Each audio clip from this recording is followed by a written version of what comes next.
ആശയം കൊണ്ട് കൂട്ടത്തിൽ ചേരാത്തത് ഏതാണ്? ഓപ്ഷൻ എ കൈ കൊക്കര വാ ചക്കര. എല്ലാവർക്കും നമസ്കാരം.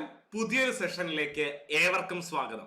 നമ്മൾ ഇന്ന് എത്തിയിരിക്കുന്നത് കേട്ടറ്റ് പരീക്ഷയിൽ ആവർത്തിച്ച് ചോദിച്ചിട്ടുള്ള മലയാളം ചോദ്യങ്ങളെ കുറിച്ച് സംസാരിക്കാനും ഇനി വരാൻ പോകുന്ന പരീക്ഷകളിൽ ചോദിക്കാൻ സാധ്യതയുണ്ട് എന്ന് തോന്നിയ പ്രധാനപ്പെട്ട ഏതാനും ചോദ്യങ്ങളെ പരിചയപ്പെടുത്താനുമാണ്. കേട്ടറ്റ് ഉദ്യോഗാർത്ഥികൾ എന്ന നിലയ്ക്ക് ഇത് കാണുന്ന ഓരോ അധ്യാപകർക്കും ഈ ചോദ്യങ്ങൾ തീർച്ചയായും പ്രയോജനപ്പെടും എന്ന പൂർണ്ണ ബോധ്യത്തിൽ ഞാൻ ഈ സെഷനിലേക്ക് കടക്കുകയാണ്. ഏവർക്കും ഒരിക്കൽ കൂടി സ്വാഗതം. ഉത്തരം പറയുന്നതിന് മുൻപ് മറ്റൊരു കാര്യം കൂടി പറയട്ടെ. ഏതാനും ചോദ്യങ്ങളാണ് ഇന്നത്തെ സെഷനിൽ ചർച്ച ചെയ്യാൻ ഉദ്ദേശിക്കുന്നത്. ഞാൻ ഉത്തരം പറയുന്നതിന് മുൻപ് തന്നെ നിങ്ങൾ സ്വയം ഉത്തരം രേഖപ്പെടുത്താൻ തയ്യാറായാൽ മലയാള പഠനത്തിൽ നമ്മൾ എവിടെ എത്തി നിൽക്കുന്നു എന്ന് സ്വയം ഒരു ബോധ്യപ്പെടാനായിട്ട് ഈ സെഷൻ നിങ്ങളെ സഹായിക്കും. ഏതാനും ചോദ്യങ്ങളാണ് ഉൾപ്പെടുത്തിയിട്ടുള്ളത്. ഒരു പേപ്പറും പേനയും കരുതിയിരിക്കുകയാണെങ്കിൽ 1, 2, 3, 4 എന്ന് ചോദ്യം നമ്പറുകൾ ഇട്ടതിന് ശേഷം എ അല്ലെങ്കിൽ ബി അല്ലെങ്കിൽ സി അല്ലെങ്കിൽ ഡി എന്ന് എഴുതി വെച്ചതിന് ശേഷം ചോദ്യങ്ങളെല്ലാം ചർച്ച ചെയ്ത് കഴിയുമ്പോൾ എത്ര എണ്ണം സ്വയം ശരിയാക്കാൻ സാധിച്ചു എന്ന് തിരിച്ചറിയുക. പഠനത്തിന് കൂടുതൽ സമയം മാറ്റിവെക്കേണ്ടതുണ്ട് എന്ന് ബോധ്യപ്പെടുകയാണെങ്കിൽ അതിന് തയ്യാറാവുക. അങ്ങനെ മികച്ച ഒരു വിജയം ഇനി വരുന്ന കേട്ടറ്റ് പരീക്ഷയിൽ നിങ്ങൾ ഓരോരുത്തർക്കും ലഭിക്കട്ടെ എന്ന് ആശംസിച്ചുകൊണ്ട് സെഷനിലേക്ക് കടക്കുകയാണ്. ഒന്നാമത്തെ ചോദ്യം ഇതാണ്: ജീവിത വീക്ഷണം എന്ന പദം വിഗ്രഹിച്ചാൽ ലഭിക്കുന്ന ശരിയായ ഉത്തരം ഏതായിരിക്കും? ഓപ്ഷൻ എ ജീവിതമാകുന്ന വീക്ഷണം, ഓപ്ഷൻ ബി ജീവിതത്തെ കുറിച്ചുള്ള വീക്ഷണം, ഓപ്ഷൻ സി ജീവിതവും വീക്ഷണവും, ഓപ്ഷൻ ഡി വീക്ഷണമുള്ള ജീവിതം. ഏതാണ് ശരിയായ ഉത്തരം? ജീവിത വീക്ഷണം എങ്ങനെ വിഗ്രഹിക്കാം? ശരിയായ ഉത്തരം ഓപ്ഷൻ ബി ആണ്. ജീവിതത്തെ കുറിച്ചുള്ള വീക്ഷണമാണ് ശരിയായ ഉത്തരം. അപ്പൊ ഇത് ശരിയാക്കാൻ നിങ്ങൾക്ക് സാധിച്ചിട്ടുണ്ടെങ്കിൽ ഒന്ന് ബി ഒരു ടിക്ക് മാർക്ക് ചെയ്യുക. രണ്ടാമത്തെ ചോദ്യത്തിലേക്ക് നമ്മൾ കടക്കുകയാണ്. രണ്ടാമത്തെ ചോദ്യം ഇതാണ്: തേടിയ വള്ളി കാലിൽ ചുറ്റുക എന്ന ശൈലിയുടെ ശരിയായ അർത്ഥം എന്താണ്? ഓപ്ഷൻ എ ആഗ്രഹിച്ചത് കിട്ടുക, ഓപ്ഷൻ ബി അന്വേഷിക്കുന്നതിനിടയിൽ തടസ്സം നേരിടുക, ഓപ്ഷൻ സി അന്വേഷിച്ചത് അബദ്ധമാവുക, ഓപ്ഷൻ ഡി സാധിക്കാത്ത ആഗ്രഹത്തിൽ പെട്ടുപോവുക. തേടിയ വള്ളി കാലിൽ ചുറ്റുക എന്താണ് ശരിയായ അർത്ഥം? ശരിയായ ഉത്തരം പറയാൻ പോകുന്നു. നിങ്ങൾ ഉത്തരം എഴുതി കഴിഞ്ഞിട്ടുണ്ടാകും എന്ന വിശ്വാസത്തിൽ ഞാൻ ഉത്തരം പറയുകയാണ്. ഓപ്ഷൻ എ ആണ്. ആഗ്രഹിച്ചത് കിട്ടുക എന്ന അർത്ഥം വരുന്ന ശൈലിയാണ് തേടിയ വള്ളി കാലിൽ ചുറ്റുക. മൂന്നാമത്തെ ചോദ്യം ഇതാണ്: അച്ഛൻ കുട്ടിയെ കുളിപ്പിക്കുന്നു. അടിവരയിട്ട പദം ഏത് വിഭാഗത്തിൽ പെടുന്നു? കുളിപ്പിക്കുന്നു എന്ന വാക്കിനാണ് അടിവരയിട്ടിരിക്കുന്നത്. ഇത് കേവലക്രിയയാണോ, കാരിതക്രിയയാണോ, പ്രയോജക ക്രിയയാണോ, അകാരിത ക്രിയയാണോ? കുളിപ്പിക്കുക എന്നുള്ളത് ഏത് ക്രിയയ്ക്ക് ഉദാഹരണം? ഉത്തരം കിട്ടിയോ? ശരിയായ ഉത്തരം ഓപ്ഷൻ സി ആണ്. പ്രയോജക ക്രിയയാണ്. കുളിപ്പിക്കുക എന്നുള്ളത് പ്രയോജക ക്രിയയാണ്. നാലാമത്തെ ചോദ്യം ഇതാണ്: കഥകളിയിലെ സ്ത്രീവേഷത്തിന്റെ പേരെന്താണ്? ഓപ്ഷൻ എ പച്ച, ഓപ്ഷൻ ബി കത്തി, ഓപ്ഷൻ സി കരി, ഓപ്ഷൻ ഡി മിനുക്ക്. ഏതാ ശരിയായ ഉത്തരം? കഥകളിയിലെ സ്ത്രീവേഷത്തിന്റെ പേരെന്താണ്? ഓപ്ഷൻ ഡി ആണ്, മിനുക്കാണ് ശരിയായ ഉത്തരം. അഞ്ചാമത്തെ ചോദ്യം ഇതാണ്: കാഴ്ച പരിമിതിയും കേൾവി പരിമിതിയുമുള്ള കുട്ടികൾ ഉൾപ്പെടുന്ന സ്കൂൾ അസംബ്ലിയിൽ അറിയിപ്പുകൾ എങ്ങനെയായിരിക്കണം? ഓപ്ഷൻ എ ശബ്ദരൂപത്തിലായിരിക്കണം, ഓപ്ഷൻ ബി ആംഗ്യഭാഷയിലായിരിക്കണം, ഓപ്ഷൻ സി ശബ്ദവും ചിഹ്നങ്ങളും ഉപയോഗിക്കണം, ഓപ്ഷൻ ഡി എഴുതി പ്രദർശിപ്പിക്കുകയും അവ ഉചിതമായ അംഗവിക്ഷേപണങ്ങളോടെ വായിച്ചു കേൾപ്പിക്കുകയും വേണം. ഏതാ ശരിയായ ഉത്തരം? ശരിയായ ഉത്തരം മാർക്ക് ചെയ്ത് കഴിഞ്ഞോ? ഉത്തരം പറയാൻ പോകുന്നു. ശരിയായ ഉത്തരം ഓപ്ഷൻ ഡി ആണ്. എഴുതി പ്രദർശിപ്പിക്കുകയും അവ ഉചിതമായ അംഗവിക്ഷേപണങ്ങളോടെ വായിച്ചു കേൾപ്പിക്കുകയും വേണം എന്നതാണ് ശരിയായ ഉത്തരം. അടുത്ത ചോദ്യം ഇതാണ്: ദിക്ക് അധികം മാത്രം എന്നത് ചേർത്തെഴുതുന്നത് എങ്ങനെയാണ്? ഓപ്ഷൻ എ ദിക്ക് മാത്രം, ഓപ്ഷൻ ബി ദിങ് മാത്രം, ഓപ്ഷൻ സി ദിങ് മാത്രം, ഓപ്ഷൻ ഡി ദിഗ് മാത്രം. ഏതാ ശരിയായ ഉത്തരം? ദിക് അധികം മാത്രം. ചേർത്തെഴുതുമ്പോ എന്ത് കിട്ടും? ശരിയായ ഉത്തരം ഓപ്ഷൻ ബി ആണ്. ദിങ്മാത്രമാണ് ശരിയായ പ്രയോഗം. എന്തുകൊണ്ട് ഇത് വന്നു എന്നുള്ളത് അറിഞ്ഞിരിക്കേണ്ടതുണ്ട്. എല്ലാ ചോദ്യങ്ങളുടെയും ഉത്തരം പറഞ്ഞതിന് ശേഷം ഓരോ ചോദ്യങ്ങളുടെയും വിശദീകരണങ്ങളിലേക്ക് നമ്മൾ കടക്കുന്നതായിരിക്കും കേട്ടോ. അത് വളരെ പ്രധാനപ്പെട്ടത്. ഉത്തരം കണ്ടെത്തിയാൽ മാത്രം പോരാ, എന്തുകൊണ്ടാണ് അത് ഉത്തരമായി വന്നത് എന്ന കാരണം കൂടി അറിഞ്ഞിരുന്നാലാണ് നമുക്ക് പരീക്ഷയിൽ മികച്ച രീതിയിൽ പ്രകടനം കാഴ്ചവെക്കാനാവുക. അടുത്ത ചോദ്യം ഇതാണ്: കുഴിവെട്ടി മൂടുക വേദനകൾ, കുതികൊള്ളുക ശക്തിയിലേക്കു നമ്മൾ. ആരുടേതാണ് ഈ വരികൾ? Option A Changampuzha Krishnapillai, option B Vyloppilli Sreedharamenon, option C Edasseri Govindan Nair, option D Vayalar Ramavarma. ആരുടേതാണ് ഈ വരികൾ? കുഴിവെട്ടി മൂടുക വേദനകൾ, കുതികൊള്ളുക ശക്തിയിലേക്ക് നമ്മൾ. ഉത്തരം പറയാൻ പോകുന്നു. ശരിയായ ഉത്തരം ഓപ്ഷൻ സി ആണ്, ഇടശ്ശേരിയാണ് ശരിയായ ഉത്തരം. എട്ടാമത്തെ ചോദ്യം ഇതാണ്: കുട്ടികളുടെ ഉച്ചാരണം മെച്ചപ്പെടുത്തുന്നതിന് നൽകുന്ന പ്രവർത്തനങ്ങളിൽ ആധുനിക ഭാഷാബോധനത്തിന് ഇണങ്ങുന്നത് ഏത്? ഓപ്ഷൻ എ ഓരോ അക്ഷരവും ആവർത്തിച്ച് ഉച്ചരിച്ച് പരിശീലിപ്പിക്കുന്നു, ഓപ്ഷൻ ബി പദങ്ങൾ ഉച്ചരിച്ച് പരിശീലിപ്പിക്കുന്നു, ഓപ്ഷൻ സി നല്ല ഉച്ചാരണത്തിലുള്ള സംഭാഷണവും വായനയും കേൾക്കാൻ ധാരാളം അവസരം നൽകുന്നു, ഓപ്ഷൻ ഡി ഉച്ചാരണ അവയവങ്ങൾ പരിചയപ്പെടുത്തുന്നു. ഏതാ ശരിയായ ഉത്തരം? ശരിയായ ഉത്തരം പറയാൻ പോകുന്നു. ഉത്തരം ഓപ്ഷൻ സി ആണ്. നല്ല ഉച്ചാരണത്തിലുള്ള സംഭാഷണവും വായനയും കേൾക്കാൻ ധാരാളം അവസരം നൽകുന്നു. ഒൻപതാമത്തെ ചോദ്യം ഇതാണ്: ചുവടെ കൊടുത്തിരിക്കുന്ന പട്ടികയിൽ ശരിയല്ലാത്തത് ഏത്? Option A Aarachar novel, option B ഒരു വെർജീനിയൻ വെയിൽക്കാലം യാത്രാ വിവരണം, ഓപ്ഷൻ സി ഉജ്ജയിനി കവിതാ സമാഹാരം, ഓപ്ഷൻ ഡി അരങ്ങ് കാണാത്ത നടൻ ആത്മകഥ.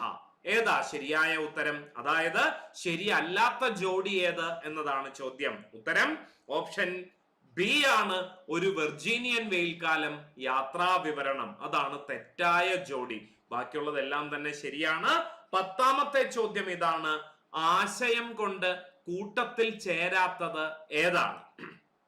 ഓപ്ഷൻ എ കൈ കൊക്കര വാ ചക്കര, ഓപ്ഷൻ ബി അകത്ത് കത്തിയും പുറത്തു പത്തിയും, ഓപ്ഷൻ സി കൈ ആടിയാലെ വായാടു, ഓപ്ഷൻ ഡി അണപ്പല്ല് കടിച്ചുകൊണ്ട് മുൻപല്ല് ചിരിക്കുക. ആശയം കൊണ്ട് കൂട്ടത്തിൽ ചേരാത്തത്. മൂന്നെണ്ണത്തിന്റെ ആശയം ഒന്ന് തന്നെയാണ്, ഒന്ന് മാത്രം വേറിട്ട് നിൽക്കുന്നു. ആ വേറിട്ട് നിൽക്കുന്നത് ഏത് എന്നതാണ് ചോദ്യം. ശരിയായ ഉത്തരം പറയാൻ പോകുന്നു. ശരിയായ ഉത്തരം ഓപ്ഷൻ സി ആണ്, കൈ ആടിയാലേ വായാടൂ. 11ാമത്തെ ചോദ്യം ഇതാണ്: ഗദ്യരചനയിൽ വരുത്തുന്ന വാക്യത്തെറ്റ് തിരുത്തുവാൻ ഏറ്റവും ഉചിതമായ മാർഗം ഏതാണ്? ഓപ്ഷൻ എ വ്യാകരണപരമായി വാക്യം എങ്ങനെയായിരിക്കണം എന്ന് പഠിപ്പിക്കും, ഓപ്ഷൻ ബി അധ്യാപിക തെറ്റ് തിരുത്തിക്കൊടുക്കും, ഓപ്ഷൻ സി സഹപാഠികൾ എഴുതിയ ശരിയായ വാക്യങ്ങൾ വായിപ്പിക്കും, ഓപ്ഷൻ ഡി വാക്യത്തെറ്റ് വന്നപ്പോൾ ആശയത്തിൽ വന്ന മാറ്റം കണ്ടെത്താനും സ്വയം തിരുത്താനും ഉതകുന്ന ചോദ്യങ്ങൾ ഉന്നയിക്കും. ഏതാ ശരിയായ ഉത്തരം? ശരിയായ ഉത്തരം ഓപ്ഷൻ ഡി ആണ്. വാക്യത്തെറ്റ് വന്നപ്പോൾ ആശയത്തിൽ വന്ന മാറ്റം കണ്ടെത്താനും സ്വയം തിരുത്താനും ഉതകുന്ന ചോദ്യങ്ങൾ ഉന്നയിക്കും എന്നുള്ളതാണ് ശരിയായ അല്ലെങ്കിൽ ഉചിതമായ മാർഗം. അടുത്ത ചോദ്യം ഇതാണ്: ചുവടെ കൊടുത്തിരിക്കുന്ന വാക്യങ്ങളിൽ പോയി എന്ന വാക്ക് അനുപ്രയോഗമാകുന്നത് ഏതുദാഹരണത്തിലാണ്? ഓപ്ഷൻ എ ഞാൻ ഇന്നലെ അവിടെ ഒന്ന് പോയി വന്നു, ഓപ്ഷൻ ബി ഞാൻ സത്യമെല്ലാം പറഞ്ഞു പോയി, ഓപ്ഷൻ സി അക്കാലത്ത് എല്ലാവരും ഒത്തുപോയിരുന്നു, ഓപ്ഷൻ ഡി ഞാൻ ഇന്നലെ അവിടെ പോയി ഇരുന്നു പോന്നു. ഇവിടെ ഏത് ഓപ്ഷനിലാണ് പോയി എന്നുള്ളത് അനുപ്രയോഗമായി ഉപയോഗിച്ചിരിക്കുന്നത്? ഉത്തരം കിട്ടിയോ? ശരിയായ ഉത്തരം ഓപ്ഷൻ ബി ആണ്. ഞാൻ സത്യമെല്ലാം പറഞ്ഞു പോയി എന്നുള്ളതാണ് അനുപ്രയോഗത്തിന് ഉദാഹരണമായി പരിഗണിക്കാവുന്നത്. എന്തുകൊണ്ടാണത് ഉത്തരമായത്? എന്താണ് അനുപ്രയോഗം? ഇതൊക്കെ നമുക്ക് ചർച്ച ചെയ്യേണ്ടതുണ്ട്. ഉത്തരങ്ങൾ അല്ലെ, ഉത്തരസൂചിക പറഞ്ഞതിന് ശേഷം അതിലേക്ക് കടക്കാം. ഇതാണ് ഉത്തരസൂചിക. 12 ചോദ്യങ്ങളുടെയും ശരിയായ ഉത്തരം ഇവിടെ രേഖപ്പെടുത്തിയിട്ടുണ്ട്. 12ൽ എത്ര എണ്ണം ശരിയാക്കാൻ നിങ്ങൾക്ക് സാധിച്ചു എന്ന് കമന്റ് ചെയ്യാൻ മറക്കരുത്. 1 B, 2 A, 3 C, 4 D, 5 D, 6 B, 7 C, 8 C, 9 B, 10 C, 11 D, 12 B. ഇതിൽ എത്ര എണ്ണം ശരിയാക്കാൻ സാധിച്ചു എന്ന് സ്വയം തിരിച്ചറിയുക. അല്ലെ, പതുക്കെ പതുക്കെയാണ് നമ്മൾ എല്ലാം ശരിയാക്കാനായിട്ട് തുടങ്ങുന്നത്. പിന്നെ ഉത്തരങ്ങൾ മാത്രം അറിഞ്ഞിരുന്നത് കൊണ്ട് കാര്യമായില്ല. ഉത്തരത്തെക്കാൾ ചോദ്യത്തെക്കാൾ ഒക്കെ പ്രധാനമാണ് അനുബന്ധ വിവരങ്ങൾ. ഇതുമായി ബന്ധപ്പെട്ടുള്ള വിവരങ്ങൾ കൂടി ചേർന്നാലാണ് നമുക്കിത് ഓർത്തു വെക്കാൻ സാധിക്കുകയും പരീക്ഷയ്ക്ക് മെച്ചപ്പെട്ട രീതിയിൽ പ്രകടനം കാഴ്ചവെക്കാനും സാധിക്കൂ. അപ്പൊ ഇനി നമ്മൾ കടക്കുന്നത് ആ തന്ത്രപ്രധാനമായ ഭാഗത്തേക്കാണ്. ഈ ചോദ്യങ്ങൾ ഓരോന്നിന്റെയും വിശദാംശങ്ങളിലേക്കും വിശദീകരണങ്ങളിലേക്കും. അപ്പൊ കമന്റ് ചെയ്യാൻ മറക്കരുത് കേട്ടോ.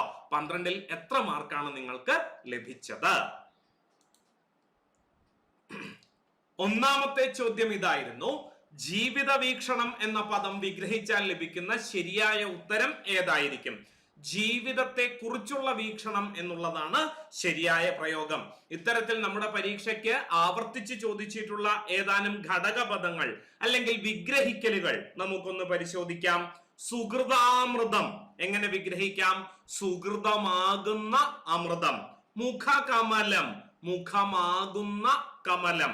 പാദപങ്കജം, പാദമാകുന്ന പങ്കജം. കരാരവിന്ദം, കരമാകുന്ന അരവിന്ദം. ഇവിടെ എല്ലായിടങ്ങളിലും ആകുന്ന എന്ന വാക്ക് വെച്ചുകൊണ്ടാണ് വിഗ്രഹിക്കുന്നത്. ഇത് ഏത് സമാസത്തിന് ഉദാഹരണമാണ്? രൂപക തൽപുരുഷന് ഉദാഹരണമാണ്.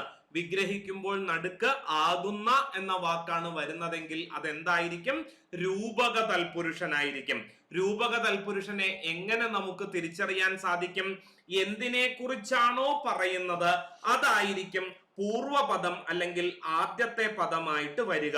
ഇവിടെ സുഹൃതത്തെ കുറിച്ചും ഇവിടെ മുഖത്തെ കുറിച്ചും ഇവിടെ പാദത്തെ കുറിച്ചും ഇവിടെ കരത്തെ കുറിച്ചുമാണ് പറഞ്ഞിരിക്കുന്നത്. അതിനെ എന്തിനോട് ഉപമിച്ചിരിക്കുന്നു? അത് രണ്ടാമത്തെ പദമായിട്ടായിരിക്കും വന്നിട്ടുണ്ടാവുക. സുഹൃതത്തെ അമൃതത്തോടും മുഖത്തെ കമലത്തോടും പാദത്തെ പങ്കജത്തോടും കരത്തെ അരവിന്ദത്തോടുമാണ് ഉപമിച്ചിരിക്കുന്നത്. അപ്പോ എന്തിനോടാണോ ഉപമിച്ചിരിക്കുന്നത് അത് ഉത്തരപദമായിട്ട് വന്നാൽ രൂപക തൽപുരുഷനാണ് എന്ന് മനസ്സിലാക്കാം. വിഗ്രഹിക്കുമ്പോൾ നടുക്ക് ആകുന്ന എന്ന പദമായിരിക്കും വരിക. കിട്ടിയല്ലോ. അടുത്ത ചോദ്യത്തിലേക്ക് കടക്കാം. തേടിയ വള്ളി കാലിൽ ചുറ്റുക എന്ന ശൈലിയുടെ ശരിയായ അർത്ഥം എന്താണ്? ആഗ്രഹിച്ചത് കിട്ടുക എന്നാണ്. ഇത്തരത്തിൽ ആവർത്തിച്ച് ചോദിച്ചിട്ടുള്ള ഏതാനും ശൈലികൾ ഒന്ന് പരിചയപ്പെടാം. കതിരിൽ വളം വെച്ചിട്ട് കാര്യമില്ല എന്ന് പറഞ്ഞാൽ എന്താണ്? അതൊരു ഓർമ്മപ്പെടുത്തലാണ്. സമയാസമയം ചെയ്യേണ്ടത് ചെയ്യണം എന്ന ഓർമ്മപ്പെടുത്തലാണ് കതിരിന്മേൽ വളം വെക്കുക എന്ന ശൈലി. അതായത് ഒരു ചെടി എപ്പോഴാണ് അതിന്റെ പൂർണ്ണ വളർച്ച എത്തി എന്ന് നമുക്ക് മനസ്സിലാകുന്നത്? കതിര് വന്നു കഴിയുമ്പോഴാണ്. ആ സമയത്താണോ ചെടിക്ക് വളമിട്ട് കൊടുക്കേണ്ടത്? അല്ല, ചെടിയിൽ പുതുനാമ്പ് വന്ന് തുടങ്ങുമ്പോഴാണ് വളമിട്ട് കൊടുക്കേണ്ടത്. അങ്ങനെയാണെങ്കിൽ മാത്രമാണ് വിളവിൽ അത് പ്രതിഫലിക്കുക. അല്ലാതെ വളർച്ച പൂർണ്ണമായി കഴിഞ്ഞിട്ട് അതിൽ വളമിട്ട് കൊടുത്തത് കൊണ്ട് യാതൊരു കാര്യവുമില്ല. ചെയ്യേണ്ടത് ചെയ്യേണ്ട സമയത്ത് ചെയ്യേണ്ടതുപോലെ ചെയ്യണം എന്ന് ഓർമ്മപ്പെടുത്തുന്ന ശൈലിയാണ് കതിരിന്മേൽ വളം വയ്ക്കുക അല്ലെങ്കിൽ കതിരിൽ വളം വെച്ചിട്ട് കാര്യമില്ല എന്നുള്ളത്.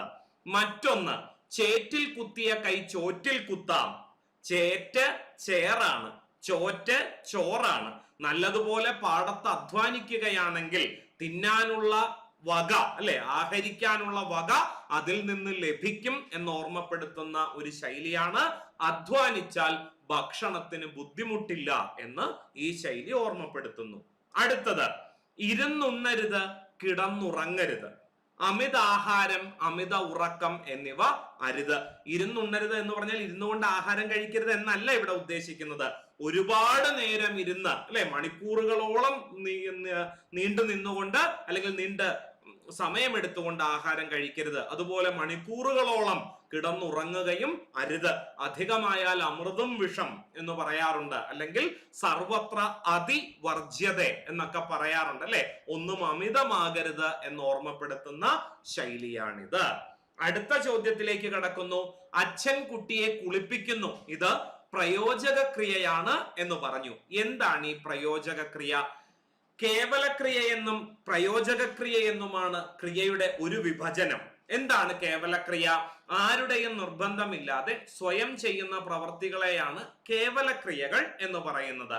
പഠിക്കുക, വായിക്കുക, പറയുക, എഴുതുക, ഉണ്ണുക, ഉറങ്ങുക, ഇതൊക്കെ എന്തിന് ഉദാഹരണമാണ്? കേവലക്രിയകൾക്ക് ഉദാഹരണമാണ്. ഇനി ഈ പറയുന്ന കേവലക്രിയകൾ സ്വയം ചെയ്യുന്നതാണ് എന്ന് പറഞ്ഞു. മറ്റാരുടെയെങ്കിലും പ്രേരണയ്ക്ക് വഴങ്ങി, നിർബന്ധത്തിന് വഴങ്ങിയാണ് ഒരു പ്രവൃത്തി അല്ലെങ്കിൽ ക്രിയ ചെയ്യുന്നത് എങ്കിൽ അതിനെ എന്ത് വിളിക്കാം? പ്രയോജകക്രിയ എന്ന് വിളിക്കാം. ഇപ്പൊ ഉദാഹരണത്തിന് പഠിക്കുന്നു എന്നുള്ളത് കേവലക്രിയയാണ്. സ്വയം തോന്നി, അതുകൊണ്ട് പഠിച്ചു. മറ്റാരുടെയും പ്രേരണയ്ക്ക് വഴങ്ങിയാണ് പഠിക്കുന്നതെങ്കിലോ പഠിപ്പിക്കുന്നു. നടക്കുന്നു എന്നുള്ളത് കേവലക്രിയ, നടത്തുന്നു എന്നുള്ളത് പ്രയോജകക്രിയ. കിടക്കുന്നു എന്നുള്ളത് കേവലക്രിയ, കിടത്തുന്നു എന്നുള്ളത് പ്രയോജകക്രിയ. ഉറങ്ങുന്നു എന്നുള്ളത് കേവലക്രിയ, ഉറക്കുന്നു എന്നുള്ളത് പ്രയോജകക്രിയ. ഓടുന്നു എന്നുള്ളത് കേവലക്രിയ, ഓടിക്കുന്നു എന്നുള്ളത് പ്രയോജകക്രിയ. വളരുന്നു എന്നുള്ളത് കേവലക്രിയ, വളർത്തുന്നു എന്നുള്ളത് പ്രയോജകക്രിയ. ചാടുന്നു എന്നുള്ളത് കേവലക്രിയ, ചാടിക്കുന്നു എന്നുള്ളത് പ്രയോജകക്രിയ. കിട്ടിയോ? ആരുടെയും നിർബന്ധമില്ലാതെ സ്വയം ചെയ്യുന്നത് കേവലക്രിയകളാണെങ്കിൽ നിർബന്ധിച്ച് ചെയ്യിക്കുന്നതാണ് പ്രയോജകക്രിയകൾ. അപ്പൊ എന്താണ് കാരിതക്രിയകൾ? ഈ പറയുന്ന കേവലം, പ്രയോജകം എന്നിങ്ങനെ ക്രിയകളെ രണ്ടായി തിരിച്ചിട്ടുള്ളതിൽ കേവലക്രിയകളുടെ സബ് ഡിവിഷനാണ് കാരിതക്രിയയും അകാരിതക്രിയയും. കേവലക്രിയകളിൽ കു എന്ന അക്ഷരം ഉണ്ടെങ്കിൽ അതിനെ എന്ത് വിളിക്കാം? കാരിതക്രിയ എന്ന് വിളിക്കാം. ശ്രദ്ധിക്കണം, കു എന്ന അക്ഷരം ഒരു ക്രിയയിൽ കണ്ട ഉടനെ അതെന്താവില്ല? കാരിതക്രിയ ആവില്ല. ആദ്യം പരിശോധിക്കേണ്ടത് അത് കേവലക്രിയയാണോ പ്രയോജകക്രിയയാണോ എന്നാണ്. കേവലക്രിയയാണെങ്കിൽ മാത്രമാണ് അതിനെ കാരിതമെന്നും അകാരിതമെന്നും രണ്ടായി തിരിക്കാൻ സാധിക്കുന്നത്. ഉദാഹരണത്തിലൂടെ വ്യക്തമാക്കാം. നോക്കുന്നു, പറക്കുന്നു, ചിരിക്കുന്നു, വിളിക്കുന്നു, ഇതെല്ലാം കേവലക്രിയകളാണ് അല്ലെ? നോക്കുക എന്നുള്ളത് കേവലക്രിയയാണ്, നോക്കിക്കുക എന്നുള്ളതാണ് പ്രയോജകക്രിയ. പറക്കുന്നു എന്നുള്ളത് കേവലക്രിയയാണ്, പറപ്പിക്കുന്നു എന്നുള്ളതാണ് പ്രയോജകക്രിയ. ചിരിക്കുന്നു എന്നുള്ളത് കേവലക്രിയയാണ്, ചിരിപ്പിക്കുന്നു എന്നുള്ളതാണ് പ്രയോജകക്രിയ അല്ലെ? വിളിക്കുന്നു എന്നുള്ളത് കേവലക്രിയയാണ്, വിളിപ്പിക്കുന്നു എന്നുള്ളതാണ് പ്രയോജകക്രിയ. ആണല്ലോ? അപ്പൊ ഈ തന്നിട്ടുള്ള ഉദാഹരണങ്ങളെല്ലാം എന്താണ്? കേവലക്രിയകളാണ്. ഒപ്പം തന്നെ അതിൽ കു എന്ന അക്ഷരവും വന്നിട്ടുണ്ട്. അപ്പൊ അതെന്താണെന്ന് മനസ്സിലായി. ഇതെല്ലാം തന്നെ കാരിതക്രിയകളാണെന്ന് മനസ്സിലായി. കിട്ടിയല്ലോ? അങ്ങനെയാണെങ്കിൽ എന്തായിരിക്കും അകാരിതക്രിയ? ഈ പറയുന്ന കേവലക്രിയകളിൽ തന്നെ കു എന്ന അക്ഷരം ഇല്ലെങ്കിൽ നമ്മൾ എന്ത് വിളിക്കും? അതിനെ അകാരിതക്രിയ എന്ന് വിളിക്കും. മറയുക, കാണുക, പറയുക, കുറയുക, തെളിയുക, മങ്ങുക, ഇതൊക്കെ എന്തിന് ഉദാഹരണമാണ്? കേവലക്രിയകളാണ്, സ്വയം ചെയ്തതാണ്. മറ്റൊരു പ്രത്യേകത കൂടിയുണ്ട്, ഇതിലൊന്നും തന്നെ കു എന്ന അക്ഷരം ഇല്ല. അപ്പൊ അതെന്തായി? അകാരിതക്രിയയായി. കാര്യം മനസ്സിലായോ? കർത്താവ് സ്വയം ചെയ്യുന്ന പ്രവർത്തികളായ കേവലക്രിയകളിൽ കു ഉണ്ടെങ്കിൽ അതിനെ കാരിതമെന്നും ഇല്ലെങ്കിൽ അതിനെ അകാരിതമെന്നും വിളിക്കുന്നു. മറ്റൊന്നുകൂടി പറയട്ടെ. ഇവിടെ നമ്മൾ പ്രയോജകക്രിയയെ കണ്ടു അല്ലെ? കുളിപ്പിക്കുന്നു എന്ന് പറഞ്ഞിരിക്കുന്നു. ഇവിടെ കു എന്ന അക്ഷരം ഉണ്ട്. അതുകൊണ്ട് ഇത് കാരിതക്രിയയാകുമോ? ഒരിക്കലുമില്ല. കാരണം എന്താ? ഇത് പ്രയോജകക്രിയയാണ്. പ്രയോജകക്രിയയെ നമുക്ക് കാരിതമെന്നും അകാരിതമെന്നും രണ്ടായി തിരിക്കാൻ സാധിക്കില്ല. കേവലക്രിയകളെ മാത്രമാണ് കാരിതമെന്നും അകാരിതമെന്നും രണ്ടായി തിരിക്കാൻ സാധിക്കുക.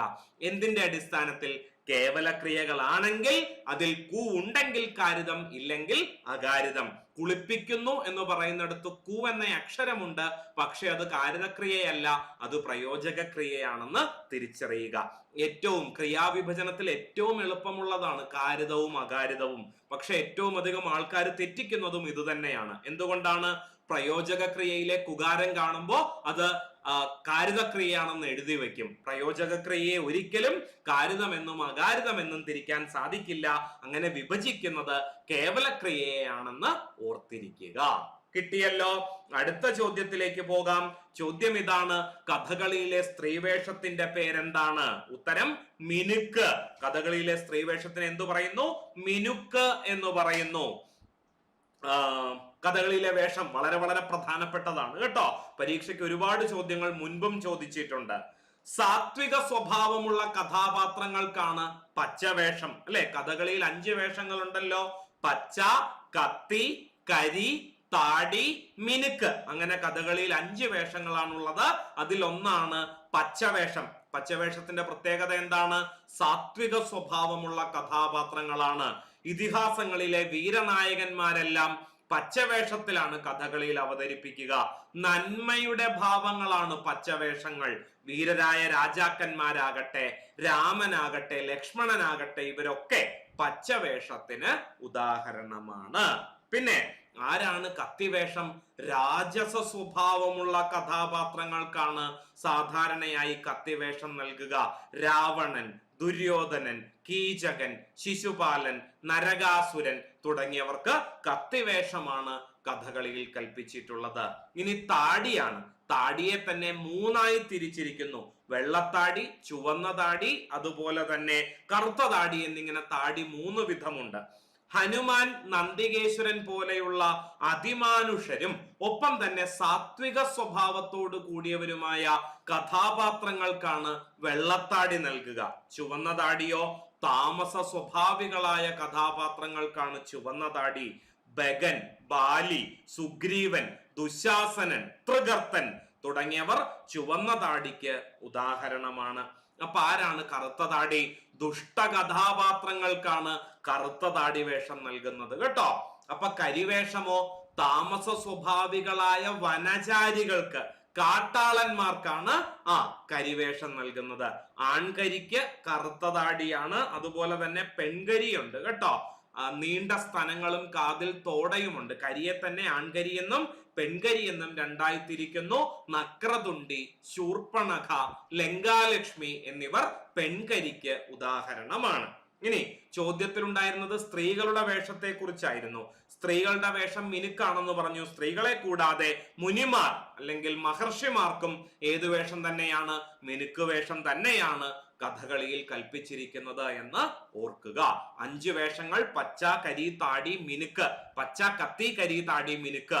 മറക്കരുത് കേട്ടോ. ഒരുപാട് തവണ ഈ കഥകളി വേഷങ്ങളെ കുറിച്ചുള്ള ചോദ്യങ്ങൾ പരീക്ഷയിൽ കടന്നു വന്നിട്ടുണ്ട്. അടുത്ത ചോദ്യത്തിലേക്ക്. കാഴ്ച പരിമിതിയും കേൾവി പരിമിതിയുമുള്ള കുട്ടികൾ ഉൾപ്പെടുന്ന സ്കൂൾ അസംബ്ലിയിൽ അറിയിപ്പുകൾ എങ്ങനെയായിരിക്കണം? എല്ലാ കുട്ടികളെയും ഒരുപോലെ പരിഗണിക്കുന്നതായിരിക്കണം സ്കൂളിൽ നടക്കുന്ന പൊതുചടങ്ങുകൾ. അത് അസംബ്ലികളാകട്ടെ എന്തുമാകട്ടെ. അപ്പൊ അവിടെ എല്ലാവരെയും പരിഗണിക്കുമ്പോൾ കാഴ്ച പരിമിതിയുള്ളവരും കേൾവി പരിമിതിയുള്ളവരും സ്കൂളിൽ ഉണ്ട്, അസംബ്ലിയിൽ പങ്കെടുക്കുന്നുണ്ട് എന്ന് തിരിച്ചറിയുക. അവരെ കൂടി പരിഗണിക്കുന്ന രീതിയിൽ, അല്ലെ, കേൾക്കാൻ ബുദ്ധിമുട്ടുള്ളവർക്ക് വേണ്ടി എഴുതി പ്രദർശിപ്പിക്കുന്നു. പിന്നെ കാണാൻ ബുദ്ധിമുട്ടുള്ളവർക്ക് വേണ്ടി അവ ഉറക്കെ വായിച്ചു കേൾപ്പിക്കുകയും ചെയ്യുന്നു. അപ്പോ ഉചിതമായ അംഗവിക്ഷേപങ്ങളും ഇവിടെ ആവശ്യമായിട്ട് വരും. അത്തരത്തിൽ വേണം അറിയിപ്പുകൾ സ്കൂൾ അസംബ്ലിയിൽ നൽകാൻ. അടുത്തത് ദിക്ക് അധികം മാത്രം ചേർത്തെഴുതുന്നത് എങ്ങനെയാണ്? ദിങ് മാത്രം എന്നാണ്. എന്തുകൊണ്ടാണ് ചേർത്തെഴുതിയപ്പോൾ കായുടെ സ്ഥാനത്ത് ങ എന്ന അക്ഷരം വന്നത്? കാര്യം മനസ്സിലായോ? രണ്ടാമത്തെ വാക്കിന്റെ ആദ്യത്തെ അക്ഷരമായിട്ട് ഏതെങ്കിലും ഒരു അനുനാസിക വർണ്ണമാണ് വരുന്നത് എങ്കിൽ ഏതൊക്കെയാണ് മലയാളത്തിലെ അനുനാസിക വർണ്ണങ്ങൾ? ങ, ഞ, ന, ന, മ. ഈ 5 വർണ്ണങ്ങളെയാണ് അനുനാസിക വർണ്ണങ്ങൾ എന്ന് വിളിക്കുന്നത്. സന്ധി സംഭവിക്കുമ്പോൾ രണ്ടാമത്തെ വാക്കിന്റെ ആദ്യത്തെ അക്ഷരമായിട്ട് ഈ പറയുന്ന 5 വർണ്ണങ്ങളിൽ ഏതെങ്കിലും ഒന്നാണ് വരുന്നത് എങ്കിൽ ആദ്യത്തെ വാക്കിന്റെ ഒടുവിലുള്ള ഖരവർണ്ണത്തെ കൂടി അത് എന്താക്കി മാറ്റും? അനുനാസികമാക്കി മാറ്റും. ദിക്ക് അധികം മാത്രം ചേർത്തെഴുതുമ്പോ ദിങ്മാത്രമായി. കായുടെ സ്ഥാനത്ത് ങ എന്ന അക്ഷരം വന്നു. എന്തുകൊണ്ടാ? രണ്ടാമത്തെ വാക്കിന്റെ ആദ്യത്തെ അക്ഷരമായിട്ട് മാ വന്നതുകൊണ്ട്. കിട്ടിയോ? കാര്യം മനസ്സിലായോ? അതാ ഉത്തരപദാദിയിൽ അനുനാസിക വർണ്ണം വന്നാൽ പൂർവപദത്തിന്റെ ഒടുവിലുള്ള ഖരവർണ്ണം അനുനാസികമായി മാറും. ഏതൊക്കെയാ ഖരവർണ്ണങ്ങൾ? ക, ച, ട, ത, പ. സന്ധി സംഭവിക്കുമ്പോൾ ആദ്യത്തെ വാക്കിന്റെ ഒടുവിൽ ഈ പറയുന്ന കചട തപകളിൽ ഏതെങ്കിലും ഒന്നാണ് എങ്കിൽ രണ്ടാമത്തെ വാക്കിന്റെ ആദ്യത്തെ അക്ഷരമായിട്ട് ങ ഞ ണ ന മ ഈ പറയുന്ന 5 അനുനാസികങ്ങളിൽ ഏതെങ്കിലും ഒന്നാണ് എങ്കിൽ ആദ്യത്തെ വാക്കിന്റെ ഒടുവിലുള്ള കചട തപകൾ എന്തായി മാറും? ങഞണ നമകളായിട്ട് മാറും. അതിനുദാഹരണമാണ് ദിക്ക് അധികം മാത്രം എന്തായത്? ദിങ്മാത്രമായത്. കിട്ടിയോ? വേറെയും ഉദാഹരണങ്ങളുണ്ട്. വാക്ക് അധികം മയം ചേർത്തെഴുതിയപ്പോ എന്തായി? വാങ്മയമായി. അതിന്റെ കാരണം എന്താ? രണ്ടാമത്തെ വാക്കിന്റെ ആദ്യത്തെ അക്ഷരം മാ എന്ന അനുനാസികമായത് കൊണ്ട്. ഷഡ് അധികം മുഖൻ ചേർത്തെഴുതിയപ്പോ എന്തായി? ഷൺമുഖനായി. അവിടെ ണ വന്നത് എന്തുകൊണ്ടാ? രണ്ടാമത്തെ വാക്കിന്റെ ആദ്യത്തെ അക്ഷരം മായായത് കൊണ്ട്. അതുകൊണ്ട് ടായുടെ അനുനാസികമായ ണ, ടായുടെ അനുനാസികമാണ് ടായുടെ സ്ഥാനത്ത് ചേർത്തെഴുത്തിൽ വന്നത്. ജഗത് അധികം നാഥൻ ചേർത്തെഴുതിയപ്പോ എന്തായി? ജഗന്നാഥനായി. അല്ലെ? ഇരട്ടിച്ച ന എന്ന് പറഞ്ഞാൽ എന്താണ്? അത് നായും ചേർന്നതാണ്. ഇവിടെ രണ്ടാമത്തെ വാക്കിന്റെ ആദ്യത്തെ അക്ഷരം ഓൾറെഡി നായാണ്. പിന്നെയോ തായുടെ അനുനാസികം ഏത് തന്നെ? അല്ലെ? തായുടെ അനുനാസികവും നാ തന്നെയാണ്. അങ്ങനെ 2 നാ ചേർന്നാണ് ജഗന്നാഥൻ എന്ന് എഴുതുമ്പോ ഇരട്ടിച്ച നഗാരം വരുന്നത്. അതുപോലെ അപ അധികം മയം ചേർത്തെഴുതുമ്പോ എന്താകുന്നു? അമ്മയം എന്നാകുന്നു. അല്ലെ? അമ്മയം എന്ന് പറഞ്ഞാൽ എന്താണ്? അമ്മയം എന്ന് പറഞ്ഞാല് കുമിളയാകാം, അല്ലെങ്കിൽ പതയാകാം. അല്ലെ? അപ്പ് എന്ന വാക്കിന് ജലം എന്നാണ് അർത്ഥം. ജലത്തിന്റെ മയം എന്നാണ് ഈ വാക്കുകൊണ്ട് അർത്ഥമാക്കുന്നത്. ആദ്യത്തെ വാക്കിന്റെ ഒടുവിലുള്ള പ എന്തുകൊണ്ടാ മായായത്? രണ്ടാമത്തെ വാക്കിന്റെ ആദ്യത്തെ അക്ഷരം മായായത് കൊണ്ട് ഈ മ ഈ പായെ കൂടി ആരാക്കി മാറ്റി? പായുടെ അനുനാസികമായ മായാക്കി മാറ്റി. അങ്ങനെ അപ അധികം മയം ചേർത്തെഴുതിയപ്പോ അമ്മയം. കിട്ടിയോ? വളരെ വളരെ പ്രധാനപ്പെട്ട നിയമമാണ്. സന്ധി സംഭവിക്കുമ്പോൾ രണ്ടാമത്തെ വാക്കിന്റെ ആദ്യത്തെ അക്ഷരം അനുനാസിക വർണ്ണമാണെങ്കിൽ ആദ്യത്തെ വാക്കിന്റെ ഒടുവിലുള്ള ഖരവർണ്ണത്തെ കൂടി അത് എന്താക്കി മാറ്റും? അനുനാസികമാക്കി മാറ്റും എന്നതാണ് നിയമം. കിട്ടിയല്ലോ? അടുത്ത ചോദ്യത്തിലേക്ക് പോകുന്നു. കവിവാക്യവുമായി ബന്ധപ്പെട്ടതാണ് ചോദ്യം. കുഴിവെട്ടി മൂടുക വേദനകൾ കുതികൊള്ളുക ശക്തിയിലേക്ക് നമ്മൾ. ആരുടേതാണ് ഈ വരികൾ? ഇടശ്ശേരിയുടേതാണ്. ഇടശ്ശേരിയെ ശക്തിയുടെ കവി എന്ന വിളിപ്പേരിന് അർഹനാക്കിയ വരി കൂടിയാണ് ഇത്. അല്ലെ? തേർത്തട്ടിൽ തളർന്നുപോയ അർജുനനെ ഉപദേശങ്ങളിലൂടെ ഉയർത്തിക്കൊണ്ടുവന്ന പാർത്ഥസാരഥിയുടെ വാക്കുകൾ പോലെ ഏവരെയും മോട്ടിവേറ്റ് ചെയ്യിക്കുന്നതാണ് പലപ്പോഴും ഇടശ്ശേരിയുടെ വാക്കുകൾ അല്ലെങ്കിൽ വരികൾ. അപ്പൊ അതിന്റെ അടിസ്ഥാനത്തിലാണ് ഇടശ്ശേരിയെ എന്ത് വിളിക്കുന്നത്? ശക്തിയുടെ കവി എന്ന് വിളിക്കുന്നത്. ഇടയ്ക്ക് കണ്ണീർ ഉപ്പ് പുരട്ടാതെ എന്തിനു ജീവിത പലഹാരം എന്ന് ചോദിച്ചതും ഇടശ്ശേരി തന്നെയാണ്. അമ്പാടിയിലേക്ക് വീണ്ടും എന്ന കവിതയിലാണ് ഈ വരികൾ കാണാനാവുക. ഇത്തരത്തിൽ പരീക്ഷയ്ക്ക് ആവർത്തിച്ച് ചോദിച്ചിട്ടുള്ള ഏതാനും വരികൾ ഇവിടെ ഒന്ന് സൂചിപ്പിക്കട്ടെ. ചക്ഷുശ്രവണ ഗളസ്തമാം ദർദുരം ഭക്ഷണത്തിന് അപേക്ഷിക്കുന്നത് പോലെ കാലാഹിന പരിഗ്രസ്തമാം ലോകവും ആലോല ചേതസ ഭോഗങ്ങൾ തേടുന്നു എന്ന് ചൊല്ലിയത് എഴുത്തച്ഛനാണ്. അധ്യാത്മരാമായണം കിളിപ്പാട്ടിൽ നിന്ന് എടുത്തിട്ടുള്ളതാണ് ഈ വരികൾ. അതിൽ തന്നെ ലക്ഷ്മണ സാന്ത്വനത്തിലാണ് ഈ ഭാഗം നമുക്ക് കാണാനാവുക. അതുപോലെ ദാരിദ്ര്യ ദുഃഖം അറിഞ്ഞവർക്കേ പാരിൽ പരക്ലേശ വിവേകമുള്ളൂ എന്ന് ഓർമ്മപ്പെടുത്തിയത് കുഞ്ചൻ നമ്പ്യാരാണ്. ഇനി അമിത ഇംഗ്ലീഷ് വിധേയത്വത്തെ പരിഹസിച്ചുകൊണ്ട് കുഞ്ഞുണ്ണി മാഷ് ഇങ്ങനെ പറഞ്ഞിട്ടുണ്ട്. ജനിക്കും നിമിഷം തൊട്ടൻ മകൻ ഇംഗ്ലീഷ് പഠിക്കണം, അതിനാൽ ഭാര്യ തൻ പേറങ്ങ് ഇംഗ്ലണ്ടിൽ തന്നെയാക്കി ഞാൻ എന്ന് പരിഹസിച്ചത് കുഞ്ഞുണ്ണി മാഷാണ്. ഇതൊക്കെ പരീക്ഷയ്ക്ക് പലയാവർത്തി ചോദിച്ചിട്ടുള്ള വരികളാണ് കേട്ടോ. കപടലോകത്തിൽ ആത്മാർത്ഥമായൊരു ഹൃദയമുണ്ടായതാണൻ പരാജയം എന്ന് പാടിയത് ചങ്ങമ്പുഴയാണെങ്കിൽ അതിനെ പരിഹസിച്ചുകൊണ്ട് കപടലോകത്തിൽ എന്നുടെ കാപട്യം സകലരും കാൺമതാണൻ പരാജയം എന്ന് ചങ്ങമ്പുഴയെ പരിഹസിച്ചത് ആരാണ്? കുഞ്ഞുണ്ണി മാഷാണ്. ഇതൊക്കെ പരീക്ഷയ്ക്ക് ചോദിക്കാറുള്ളതാണ്. കപടം എന്ന വാക്ക് അല്ലെങ്കിൽ കപട ലോകം എന്ന വാക്ക് കണ്ട ഉടനെ ചങ്ങമ്പുഴ എന്ന് എഴുതരുത്. നല്ലതുപോലെ വായിച്ച് നോക്കിയിട്ട് വേണം ഉത്തരത്തിലേക്ക് കടക്കാൻ. പുഞ്ചിരിഹ കുലീനമാം കള്ളം നെഞ്ചുകീറി ഞാൻ നേരിനെ കാട്ടാം എന്നു പാടിയത് ശ്രീ എന്ന തൂലികാനാമത്തിൽ സാഹിത്യരചന നടത്തിയിരുന്ന വൈലോപ്പിള്ളി ശ്രീധരമേനോനാണ്. ഇദ്ദേഹത്തിന്റെ കവിതകളെ വിശേഷിപ്പിക്കുന്നത് കാച്ചിക്കുറുക്കിയ കവിത എന്നാണ്. ഇദ്ദേഹത്തിന്റെ മാസ്റ്റർ പീസ് ആണ് കുടിയൊഴിക്കൽ എന്ന കവിത. പ്രസ്തുത കവിത ആരംഭിക്കുന്നതാണ് ഇപ്രകാരം: പുഞ്ചിരിഹ കുലീനമാം കള്ളം നെഞ്ചു കീറി ഞാൻ നേരിനെ കാട്ടാം. അടുത്ത ചോദ്യത്തിലേക്ക് കടക്കുന്നു. കുട്ടികളുടെ ഉച്ചാരണം മെച്ചപ്പെടുത്തുന്നതിന് നൽകുന്ന പ്രവർത്തനങ്ങളിൽ ആധുനിക ഭാഷാബോധനത്തിന് ഇണങ്ങുന്നത് ഏതാണ്? നല്ല ഉച്ചാരണത്തിലുള്ള സംഭാഷണവും വായനയും കേൾക്കാൻ ധാരാളം അവസരം നൽകുന്നു എന്നുള്ളതാണ് ഏറ്റവും പ്രധാനം. മാതൃകാപരമായിട്ടുള്ള ഉച്ചാരണമായിരിക്കണം അധ്യാപകന് അല്ലെങ്കിൽ അധ്യാപികയ്ക്ക് ഉണ്ടാകേണ്ടത്. എന്നാൽ മാത്രമാണ് അത് ശ്രദ്ധിക്കുവാനും അനുകരിക്കുവാനും ശരിയായ രീതിയിലൂടെ സഞ്ചരിക്കുവാനും ആര് താല്പര്യം കാണിക്കൂ? കുട്ടികൾ താല്പര്യം കാണിക്കൂ. അവർക്ക് ഒരുപാട് മാതൃകകളാണ് ഈ അവസരത്തിൽ അല്ലെങ്കിൽ ഈ വളർന്നു വരുന്ന പ്രായത്തിൽ അവർക്ക് ലഭിക്കേണ്ടത്. ഓരോ അക്ഷരവും ആവർത്തിച്ച് ഉച്ചരിച്ചത് കൊണ്ട് കാര്യമായില്ല. പദങ്ങൾ ഉച്ചരിച്ച് പരിശീലിപ്പിച്ചത് കൊണ്ട് കാര്യമായില്ല. ഉച്ചാരണ അവയവങ്ങൾ ഏതാണെന്ന് പരിചയപ്പെടുത്തിയത് കൊണ്ട് യാതൊരു പ്രയോജനവും ഉണ്ടാകാനും പോകുന്നില്ല.